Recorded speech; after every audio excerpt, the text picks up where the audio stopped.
Hello! Magandang umaga po! Ngayong araw ay Basan Festival or Basan Day. So ngayong umaga ay may lakad kami.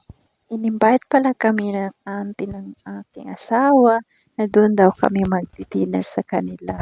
At tamang-tama naman ay Basan Festival dito sa Lahore. Kaya sila nangyaya na mag-dinner doon sa bahay nila.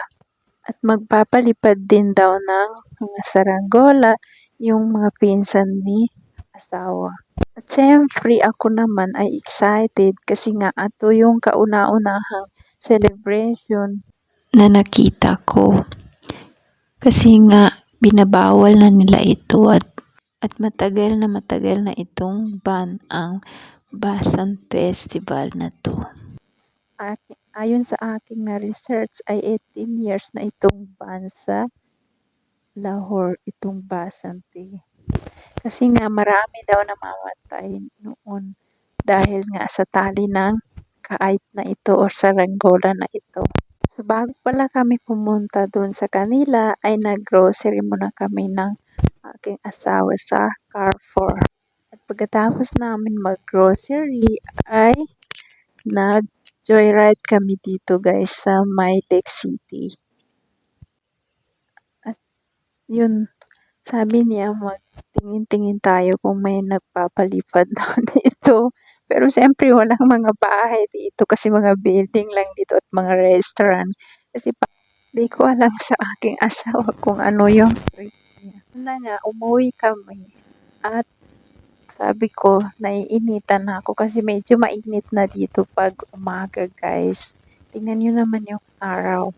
At tumaan pala kami sa may store guys at bumili kami ng ice cream ng aking anak kasi mainit nga dito guys pag umaga. Pag gabi medyo malamig-lamig pa pero ano na yung sa spring or guys at magsa-summer na rin pagkatapos ng spring. At yun nga guys, bumalik kami kaagad kasi nga may lakad pa kami mamaya 4 p.m. at doon kami magdi-dinner sa auntie namin or auntie ng aking asawa.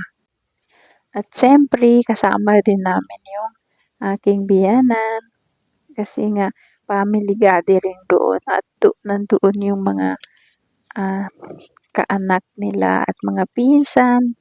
At mag-i-enjoy naman tayo doon guys kasi nga magba-barbecue kami doon sa may rooftop nila at nandoon yung mga pinsan nila, mga asawa, anak. So yun guys, yung bonding namin. So meron din nagpapa-music at yun, karamihan nasa rooftop ng kanilang mga bahay. So now ay on the way na kami pa uwi guys sa bahay. Kailangan ko pang i-prepare yung susuotin ng aking anak at bibihisan, lilinisan at i-prepare yung mga dadalhin namin. At siyempre ako naman ay mag-aayos din. Pagkatapos ng ilang oras ay nandito na kami sa bahay ng auntie ng asawa ko. Pagkatapos namin uminom at magsalam ay umakyat kami at kasi nandito sa rooftop yung mga ibang pinsan ni asawa. At nagpapalipad din sila guys pero di ko binibidyohan kasi nga nahihiya ako. At siyempre rinirespeto ko yung kanilang mga privacy. At tingnan nyo naman malapit lang sila sa may market guys. Itong bahay nila. At pag uwi namin, kinabukasan ay may nakita kaming saranggola na nahulog. Natalo siguro ito guys. Maraming salamat.